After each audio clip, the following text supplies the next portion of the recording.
안녕하세요. 좋은 날씨입니다. 저는 오늘 보현법회가 오늘 있는 줄 깜빡했어요.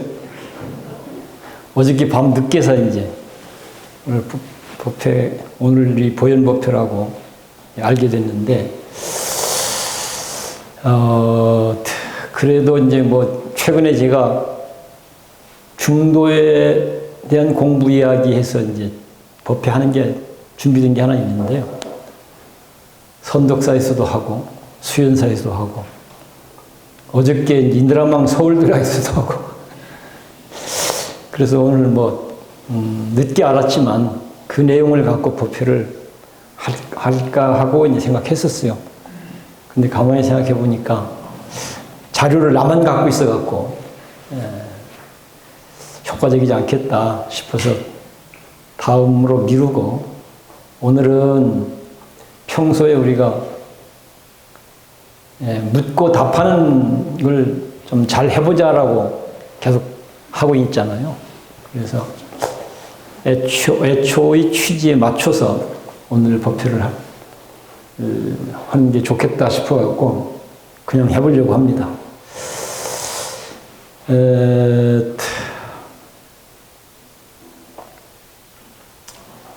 이런 질문을 우리 한번 던지면서 얘기를 해볼까 싶은데요. 지금 여기에 만약 부처님이 있는데 부처님이 도둑질을 하면 어떻게 될까요?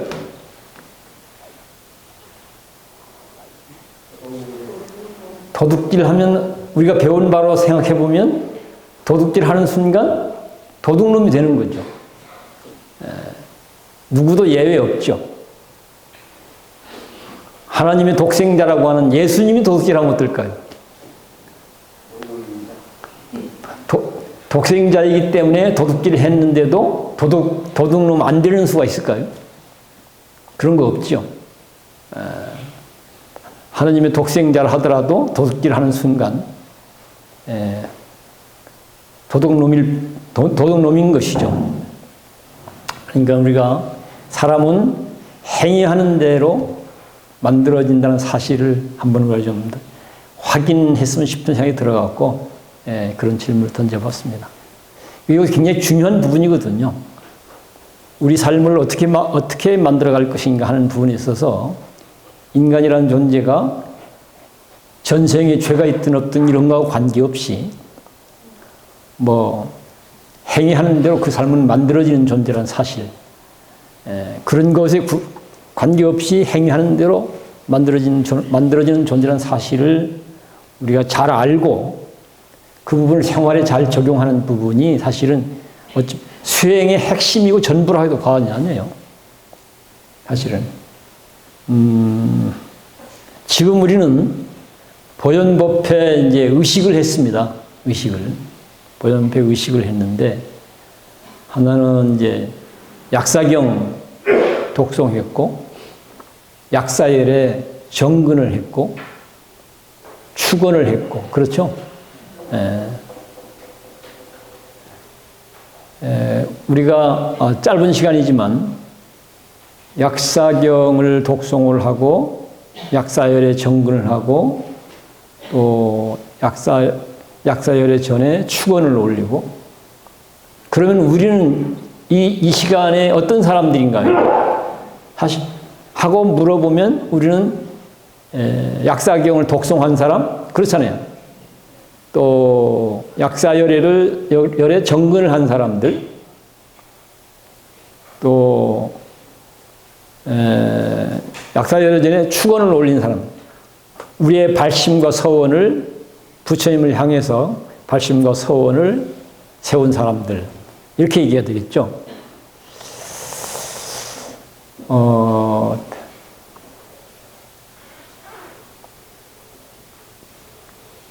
그러면 우리가 했던,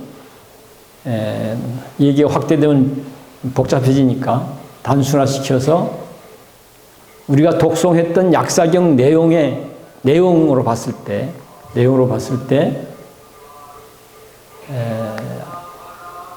그걸 다 압축해서 핵심을 한마디로 요약하면 차별의 마음을 내려놓고 살겠다 이런 것이고 평등의 마음으로 살겠다 하는 이 내용이거든요. 차별의 마음을 버리고 평등의 마음이 생활하도록 하겠다 이 내용이거든요. 그걸 뭐 여러 가지로 설명하고 있지만 만약에 여러분들의 일상 속에서 그것이 뭐 가정 안에서도 그렇고 또는 뭐 직장 안에서도 그렇고 또는 실상사 같은 실상 사회적인 공동체 안에서도 그렇고 또는 내가 인연 맺고 있는 마을이라든가 또는 단체 이런 어디서든 진실로 우리가 차별의 마음을 내려놓고 평등의 마음으로 삶을 생각도 하고 말도 하고 행동도 한다고 한다면 그 삶이 어떨 것 같습니까? 그런 삶을 사는 사람들 또는 그런 사람들에 의해서 이루어지는 그 집안 살림이든지 아니면 뭐 절 살림이든지 아니면 뭐 동네 살림이든지 어떨 것 같습니까? 평화롭고 화목하고 차별심을 내려놓는다고 하는 것 또는 평등심으로 우리가 살아간다고 하는 것 어쩌면 이것에 우리가 좀 충실할 필요가 있잖아는 생각이 들어요. 지극정성을 다해서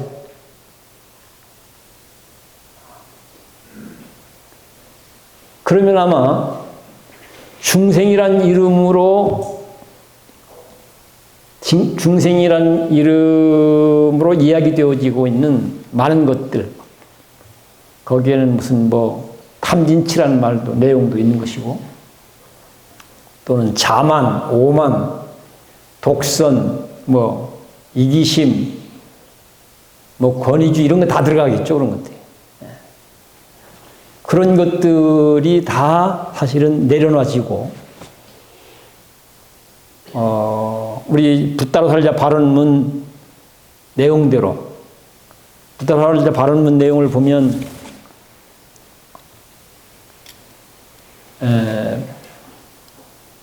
자연과 인간을 아주 소중하게 또는 아주 고마운 존재로 대하고 살겠다 그런 내용이잖아요. 누군가를 또는 그 무엇인가를 내가 상대하고 있는 누군가가 또는 내가 다루고 있는 그 무엇인가가 내용으로 봤을 때 너무 귀한 존재이기도 하고 고마운 존재이기도 하고 그래서 귀한 존재이니까 아주 소중하게 관계를 하고 고마운 존재니까 아주 감사하는 마음으로 관계를 하고 이렇게 되는 거잖아요. 이런 것이 관계된 사람들 모두의 사고가 되고 언어가 되고 행동이 되고 생활이 되어진다고 하면 그보다 더한 기도가 있을까? 그보다 더한 수행이 있을까?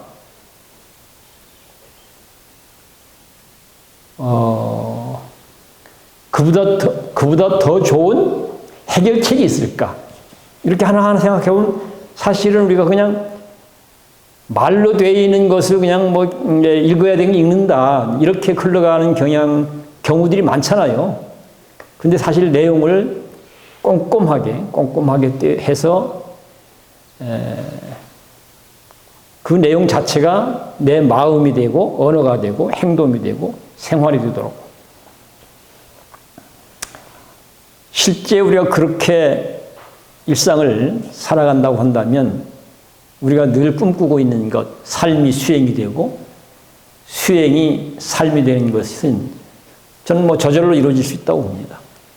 어디 가서 특별하게 기도하거나 명상하거나 참선하거나 뭐 이런 특별한 거 뭐 하지 않는다 하더라도 저는 오히려 그렇게 삶이 이루어지는 것이야말로 진정한 기도고 진정한 수행이라고 우리가 확신해도 좋다. 이런 얘기죠. 그런 것들이.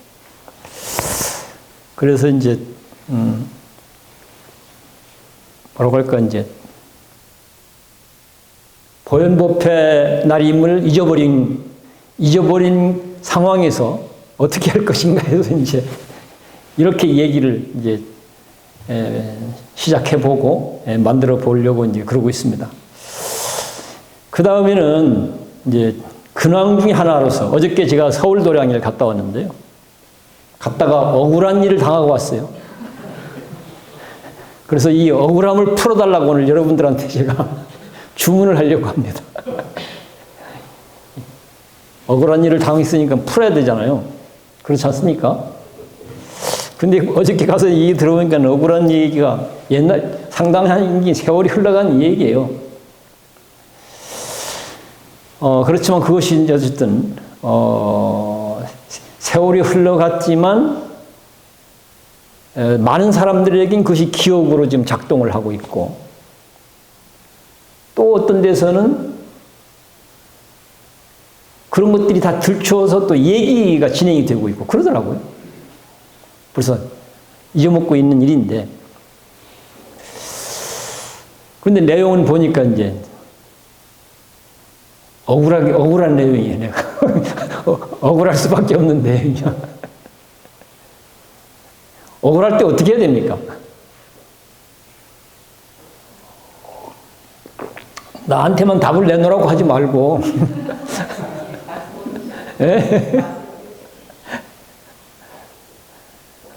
무슨 얘기냐면, 아마 여러분들 얘기하면 기억하실 거예요.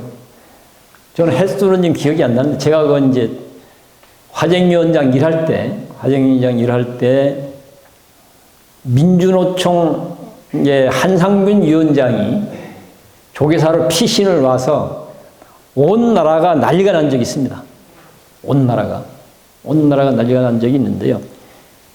어쨌든 그 문제, 어쨌든 조계사를 찾아온 거니까 조계종단 쪽에서 어떻게 감당을 해내야 되는데, 제가 화쟁위원장이기 때문에 그 문제는 제가 중심이 돼서 어쨌든 이 문제를 잘 다뤘으면 좋겠다고 이제 해서 제가 이걸 전담하게 돼요. 여기 우리 지금 달곰 정웅기 선생하고 전담하게 되는데, 어쨌든 이제 뭐 한상균 위원장이 비록 피신을 다니고 있긴 있지만 꼭 해내야 될 일이 몽땅 있는 거예요. 어쩌면 뭐 노동자들을 위해서 또는 민주노총을 위해서 해야 될 일이. 그런데 대정부, 일종의 대정부 싸움이니까. 그런데 뭐 어쩌면 피신 와도 오래 있을 수 있는 것도 아니거든요. 잠시 지금 이제 있을 수밖에 없는 상황인데, 당연히 뭐 시간이 많이 주어져도 그 일을 다 해내기는 너무나 어려운 조건인데, 시간도 없는 상황에서 그 장황한 내용들을 다 한다고 하는 건 말도 안 되는 얘기거든요. 그래서 많은 얘기를 통해서 그걸 압축하고 몇 가지로 줄였어요.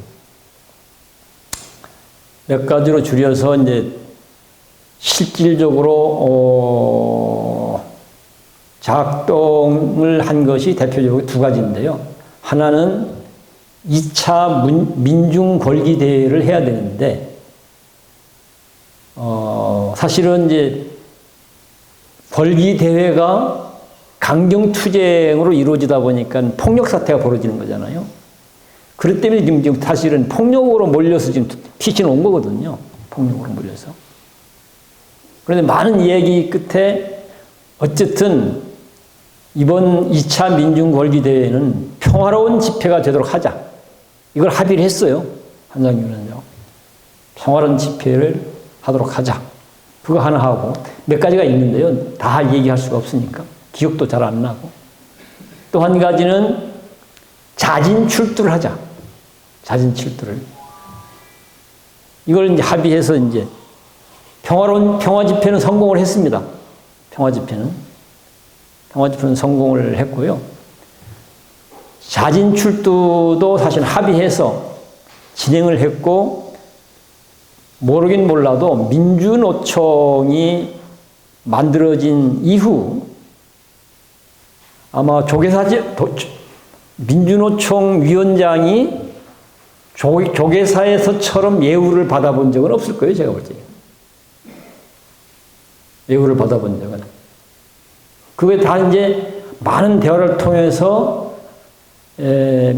평화 집회도 그렇고 자진 출두도 그렇고 합의해서 했기 때문에 종단적으로 나서서 민주노총 위원장이 안전하게 자진 출두할 수 있도록 그리고 자진 출두하면서 뭐 언론사들이 다 와 있으니까요. 거기서 얘기하면 다 생중계되는 거예요. 모든 언론사에서 자기가 하고 싶은 이야기를 충분하게 잘 발언할 수 있도록 기자회견을 아주 잘 해서 준비해 줬어요. 종단 사람들이 다 나와서 다 보호하고 길 안내하고 그리고 기자회견을 잘 할 수 있도록 아마 민주노총 위원장이 뭐 대중적인 발언을 하는데 모든 언론사가 처음부터 끝까지 생중계하는 그런 현장은 한 번도 없었으라고 봐요, 제가 보지. 한 번도. 근데 그게 다 종단들이 해준 거예요. 종단. 그게 왜 그렇겠는가? 평화 집회를 하자라고 하는 걸 합의하고 자진 출두하자 하는 걸 합의했기 때문에 그게 가능한 거예요. 그것이 합의가 안 됐으면 그건 가능하지가 않죠. 그런데 어저께 이 얘기 이제 실제 상황은 그랬다는 말씀을 드리는 겁니다. 근데 어저께 이 얘기는 이제 인드라망 뭔가 창립 때부터 회원으로 활동했던 분들이 있어요. 그쪽에 그분들이 고마운 분들이죠. 인드라망 만들 때부터 활동을 했던 분들인데 그분들이 이제 어떤 얘기를 그 얘기한 대표 인물 누구라고 이름을 얘기 않겠는데 어쨌든 한 분은 생명평화 결사에서 같이 했던 사람이고 한 분은 인드라망 또 지도위원 역할도 했던 사람들이에요. 그런데 이제 그분들이 아마 이제 얘기하면서 도법 스님이 한상준 위원장을 경찰한테 데려다가 경찰한테 넘겨줬다. 이건 말도 안 된다 하고 그냥 욕해 제끼는 거예요. 그거 갖고 그거는 민주노총 쪽에서도 그렇게 생각합니다. 아마 우리 사회의 진보 쪽 있는 분들은 대부분 그렇게 생각하고 있어요.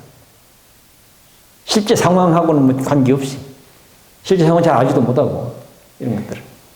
대부분 그렇게 돼. 그래서 사실 비난을 많이 해요. 비난을 많이 하는데, 이제, 회원들은 그런 얘기 들으면 속상하잖아요. 예. 도우스님 그랬다, 이렇게 하니까.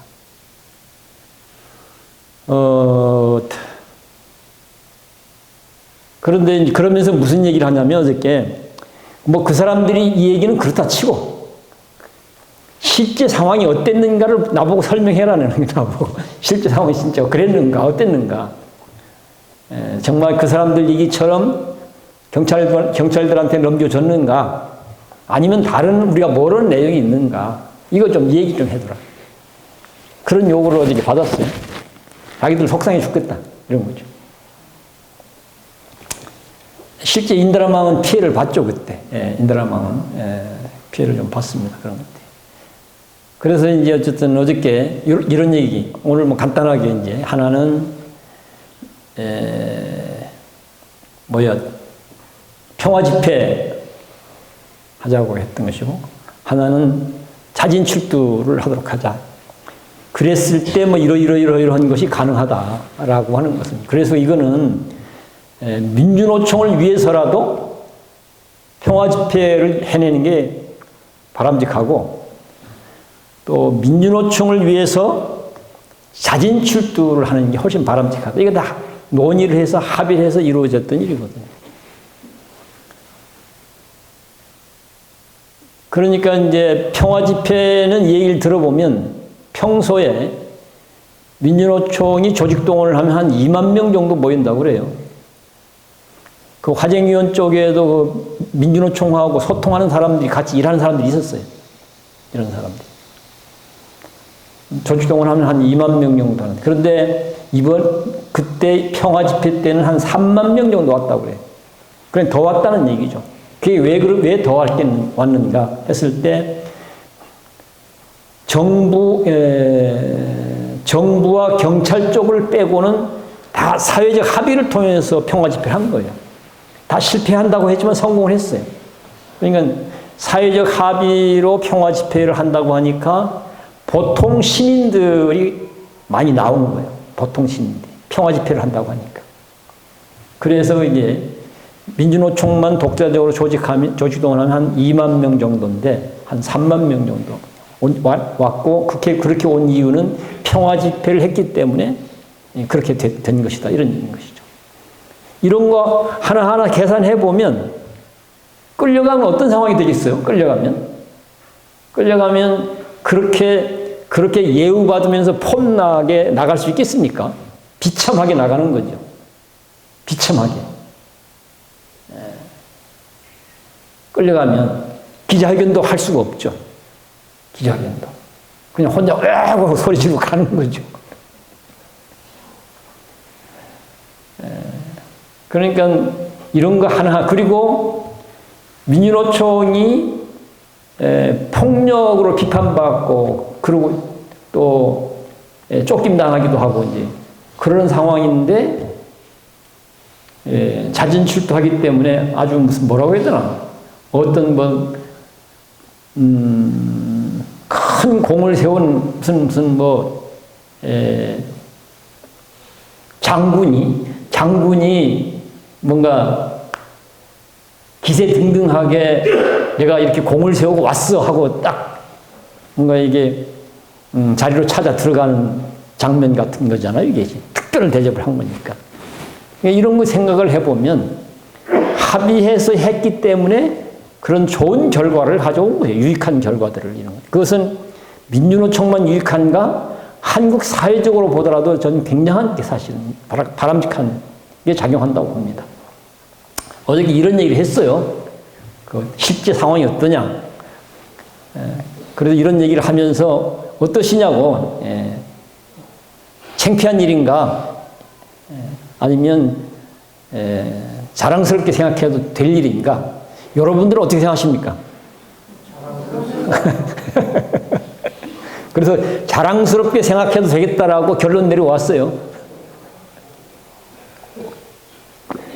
그렇긴 하지만 여전히 그것도 잘 모르는 사람, 나를 잘 아는 사람들마저도 여전히 한강균 위원장을 경찰에 넘겨줬다고 그런 얘기를 하고 있으니까 그 회원들이 그런 것은 그런 것이고 당사자는 나도 억울하죠. 그렇지 않습니까? 이제 나도 억울하죠. 이런 때는 어떻게 해야 될지 이제 푸는 길은 여러분들이 이제 얘기를 해주시면 좋겠습니다. 자, 모두 발언은 제가 여기까지 하겠습니다. 다음은 회장님이 알아서 하십시오.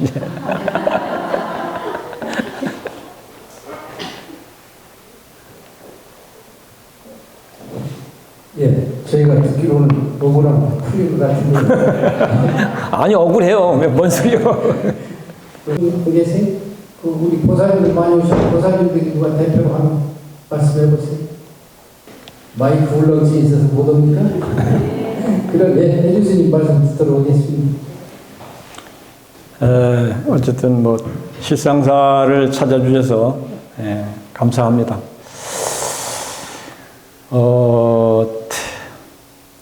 알고 오셨듯이 실상사가 어쨌든 이제 한국의 선불교가 이제 선불교 도량으로 이제 처음 만들어진 곳이잖아요. 그래서 아마 오셨으리라는 생각이 들기도 하고요. 그래서 이제 그런 차원에서 봤을 때 제가 요즘에 이제 선불교 사고방식 중에 하나가 소 타고 소 찾는 이야기, 그 얘기를 요즘에 이제 많이 생각하고 있는데요. 얘기도 많이 하고. 그렇게 해보니까, 불교를 가장 간단 명료하게 설명하고 이해할 수 있도록, 또는 불교 수행도 일상 속에서 즉각 할 수 있는 내용이 소 타고 소 찾는 이제 불교 이야기다, 이런 생각이 들었어요. 불교가 완전 양이 많다 보니까 복잡하고 어렵고 혼란스럽고 사실은 그러거든요, 해보면.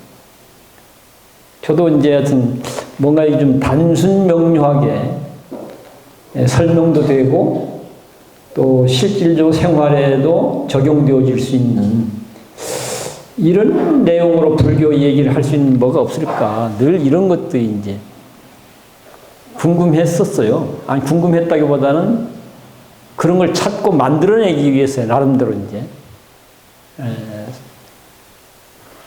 이렇게도 해보고 저렇게도 하면서 여기까지 온 셈인데요. 온 셈인데 최근에 이 사고방식으로 전체 불교를 한번 엮어서 한번 생각해 봐야 되겠다.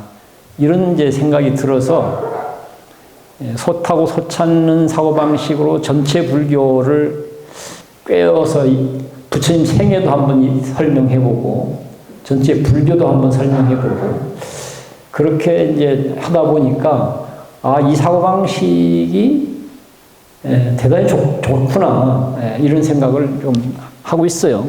그래서 긴 얘기는 할 수가 없으니까 여기 오신 김에 선불교 도량이라고 해서 이렇게 찾아오셨고 했기 때문에 그 선불교 사고방식이 하나인 소 타고 소 찾는 이야기 하나를 설명드리는 것으로 대신할까 합니다. 간단하게 말씀을 드리면 누구나 예외 없이 너든 나든 또는 남자든 여자든 또는 깨달은 사람이든 못 깨달은 사람이든 부처든 중생이든 또는 뭐 기독교인이든 불교인이든 누구도 예외 없이 일단 여기는 사람을 대상으로 해서 사람이라면 다 몸과 마음이라고 하는 소를 타고 살아가고 있습니다.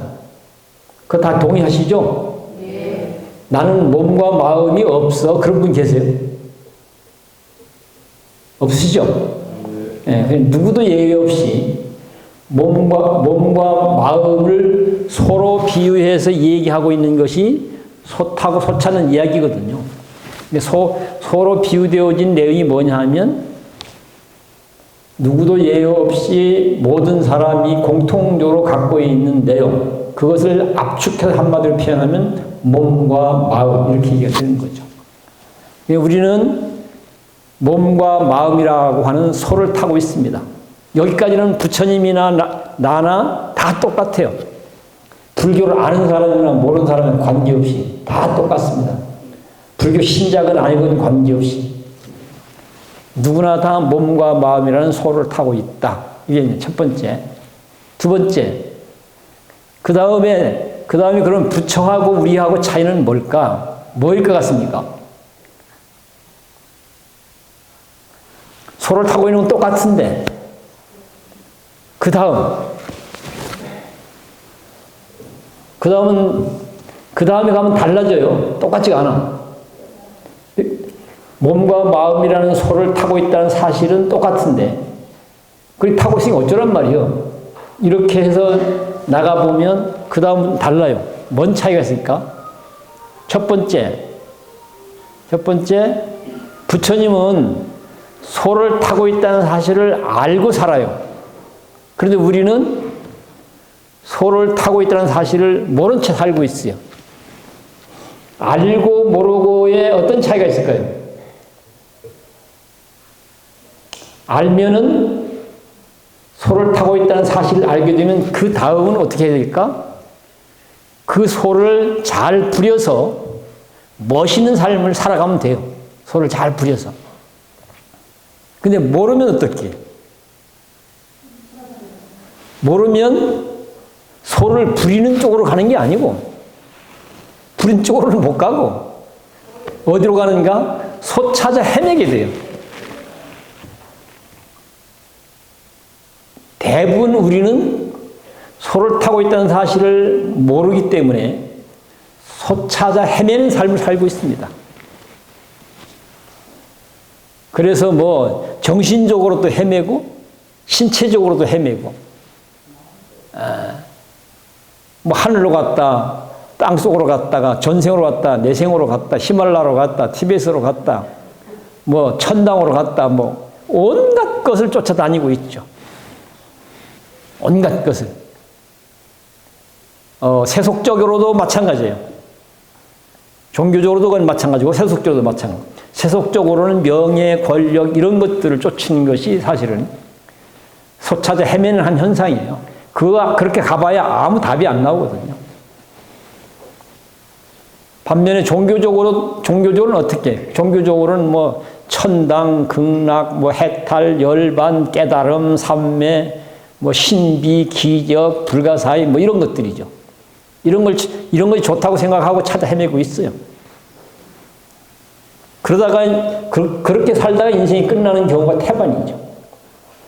그런데 지금 말씀드렸던 대로 우리가 모두가 소 타고 몸과 마음이라는 소를 타고 있다는 사실을 알면 그 다음은 소를 찾아 헤매는 일은 바로 끝나고 그 대신 소를 마음껏 부려서 내가 살고 싶은 멋있는 삶을 마음껏 살아갈 수 있게 된다 하는 거죠. 그럼 소 탄 줄을 알려면 어떻게 해야 될까 하는 부분이요. 첫 번째는 소 탄 줄을 알고 살아가는 스승을 찾고 만나야 돼요. 그 스승을 만나면 잘 가르쳐 주니까. 그러니까 잘 묻고 배우면 바로 알 수 있어요. 오늘 여러분들도 여기서 바로 그걸 배우고 가게 되잖아요. 즉각적으로. 소 찾아 헤매는 삶을 바로 멈추고 소를 마음껏 부려서 멋있는 삶을 마음껏 살아갈 수 있게 된다는 거예요. 만약에 그런 스승을 못 만나면 그 다음 한 가지 방식은 뭘까? 다른 쪽으로 향했던 내 시선을 자기 자신에게 맞추는 겁니다. 지금 여기 자기 자신에게 맞춰서 관찰을 해보면 지금 내가 소를 타고 있네? 이 사실을 바로 보고 알게 돼요. 하나는 잘 묻고 배움을 통해서 아는 경우가 있고 하나는 자기를 잘 관찰함으로써 아는 경우, 이 두 가지죠. 이거 어려운 일이 아니잖아요. 어려운 일. 지금 이 순간은 아마 어쩌면 소 타고 있다는 사실을 알 수 있도록 하는 얘기판이 있는 것이죠. 이 자리가. 이 판입니다. 그 다음에 소 탄 줄을 알았으면 그 다음은 또 뭘까 하는 거죠. 소를 잘 부리냐 안 부리냐 하는 부분이에요. 마치 우리 모두에게는 도깨비 방맹이가 하나 주어졌는데 이 도깨비 방맹이가 어떻습니까? 어떻게 쓰냐에 따라서 내용이 달라지는 거잖아요. 잘 쓰면 좋은 쪽으로 이게 잘못 쓰면 나쁜 쪽으로 가게 되잖아요. 그건 내가 타고 있는 소도 마찬가지예요. 내 몸과 마음이라고 하는 소도 잘 부려야 되지. 잘못 부리면 엉뚱하게 되거든요. 잘 부리려면 어떻게 해야 될까? 잘 부리려면 어쨌든 내가 타고 있는 소가 지금 뭘 하고 있는지 잘 알아야 그 다음에 잘 부리는 게 가능해져요.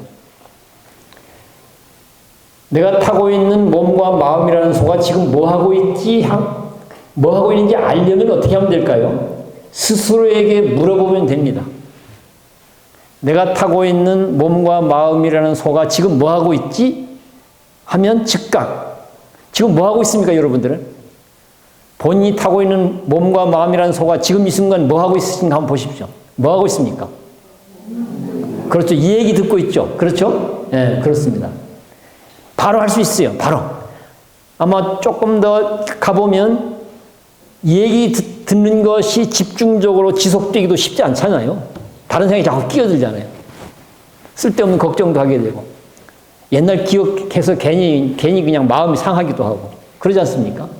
그러니까 내 몸과 마음이 좋은 쪽으로 작동이 되고 있으면 좋은 쪽으로 잘 가게 계속 하면 되고, 뭐 하고 있지 하고 확인해 보니까 나쁜 쪽으로 이게 작동이 되면 얼른 정신 차려서 좋은 쪽으로 작동이 되도록 하는 게 이제 소를 부리는 일이죠.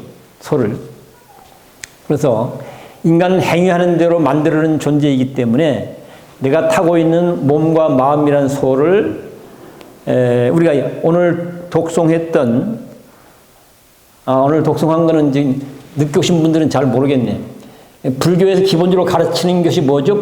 초기 불교에서는 팔정도를 얘기하고 대승불교 가면 육바라밀을 얘기하죠. 그러니까 내 몸과 마음을 팔정도가 생활화되도록 쓰면 잘 부리고 잘 쓰는 거예요. 팔정도가 생활화되도록. 또는 육바라밀이 생활화되도록 쓰는 거예요. 그러면 서로를 잘 부리는 거죠. 팔정도가 생활화되면 어떨까? 육바라밀이 생활화되면 어떨까? 저는 여러분들이 살고 싶은 최고의 삶이 팔정도가 생활화되는 순간 최고의 삶이 이루어진다고 봅니다. 반대로 육바라밀이 생활화되어진다고 한다면 즉시 최고의 삶이 이루어진다고 합니다. 그래서 정리하겠습니다. 지금 여기 나는 몸과 마음이라는 소를 내가 타고 있다.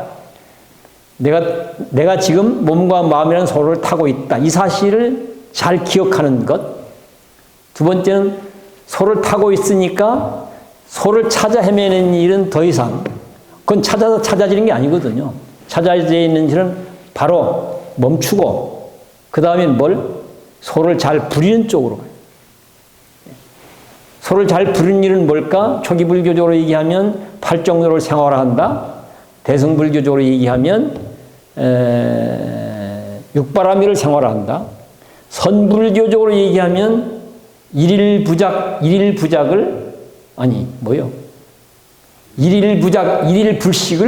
생활화한다. 일일부작, 일일불식은 선불교 쪽에서 강조된 내용인데요. 이 말을 우리말로 풀면 하루 일을 안 했을 때는 하루 굶어야 된다. 그러니까 열심히 일하고 먹고 살아야 된다. 지금 그 얘기를 하고 있는 겁니다. 건전하게 바람직하게 열심히 역할을 해서 살아야 된다. 그걸 일일부작, 일일불식 이렇게 표현했습니다. 그러니까 초기 불교, 대승불교, 선불교 전체를 소 타고 있다는 사실을 알고 소를 잘 부려서 멋진 삶이 되도록 하려면 지금 설명드렸던 대로 하시면 된다. 이런 내용이 불교의 전부다고 해도 뭐 틀리지 않다. 이것만 정확하게 좀 기억하고 정리해서 생활화되도록만 하면 불교 공부와 수행을 야물딱지게 잘하고 있다. 또 좋은 결과가 나타나는 것도 틀림이 없다. 이런 확신을 가져도 좋다. 이런 말씀을 드리는 것으로 제 덕담에 대신할까 싶습니다.